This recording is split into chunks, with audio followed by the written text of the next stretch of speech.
Bonjour, aujourd'hui je vais vous présenter un outil qui m'a aidé dans mon parcours de rétablissement. Donc l'outil que je vais vous présenter aujourd'hui, ça s'appelle la marche. Alors je vais vous lire, j'ai préparé un petit peu, je vais vous lire tout ça.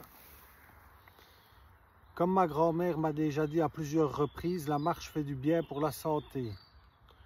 Je me suis rendu compte qu'elle était dans le vrai et j'ai même découvert plusieurs façons de la pratiquer. Je pratique donc la marche, mais pas n'importe quelle marche. La marche autotélique, qui n'est entreprise pour d'autres buts qu'elle-même. Quand je pratique la marche autotélique, je veille à ne pas être dérangé par le temps des activités qui m'obligent à rentrer plus tôt. Et je ne planifie pas le chemin ni la destination où je me rends.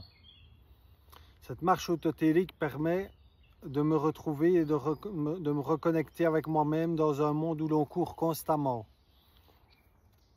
Aujourd'hui, je mélange la marche autotélique et méditative pour en faire un allié du rétablissement avec moi-même. Un outil qui me nourrit et me permet d'être dans le moment présent. En marchant, ce que je remarque très rapidement, ce sont les pensées qui sont présentes. Des pensées tournées vers le futur ou des souvenirs du passé qui refont surface. Quand je prends conscience que je ne suis plus dans le présent, mais perdu dans mes pensées, je souris et je reconcentre sur le moment présent. Pour se concentrer dans le présent, il y a plusieurs techniques que j'utilise. La première consiste à porter son attention et ressentir le contact de nos pieds l'un après l'autre sur le sol pour amplifier notre présence avec le moment présent. Le deuxième consiste à noter mentalement ce que vous ressentez en marchant au point de vue physique. Les jambes, le rythme cardiaque, les bras, la colonne, la tête. Se concentrer sur les mouvements que l'on effectue, sur une chose à la fois. Cela permet de laisser les pensées de côté et de s'ancrer dans le présent.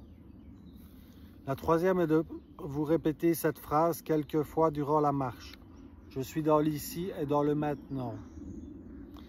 La quatrième consiste à marcher en comptant mentalement ses pas tout en inspirant, puis la même chose tout en expirant. Exemple, je respire sur 1, 2, 3, puis j'expire sur 1, 2, 3, et en même temps que je fais mes pas. Certains compteront jusqu'à 3, d'autres jusqu'à 5, chacun à son propre rythme. La cinquième façon, c'est nous pouvons aussi nous concentrer sur la respiration et la ressentir en y maintenant notre attention, sans la contrôler cette fois, en la laissant simplement aller et venir. La sixième, nous pouvons aussi marcher simplement étant présent à ce qui nous entoure.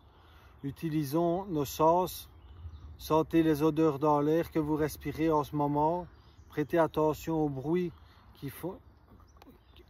que vous faites, mais aussi au bruit qui vous entoure, la nature, les animaux, les lieux, les personnes que l'on croise. Marchez comme si c'était notre première fois. Marquez aussi des arrêts, observez.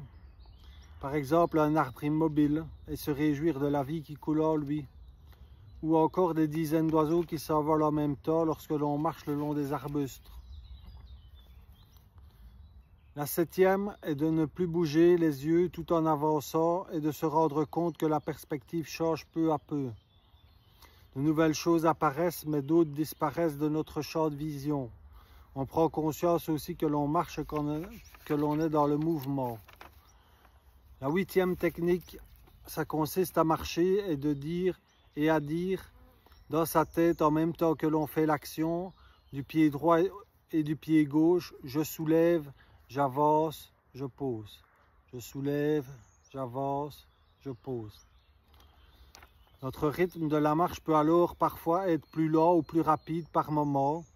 Cela est normal. Une fois que l'on est habitué à cette pratique, on peut se focaliser uniquement sur les ressentis de nos chevilles et nos mollets.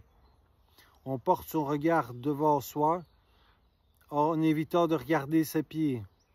Cela m'aide, par exemple, à ne pas être envahi par mes pensées et apprendre à faire une chose à la fois, la faire en étant pleinement présent.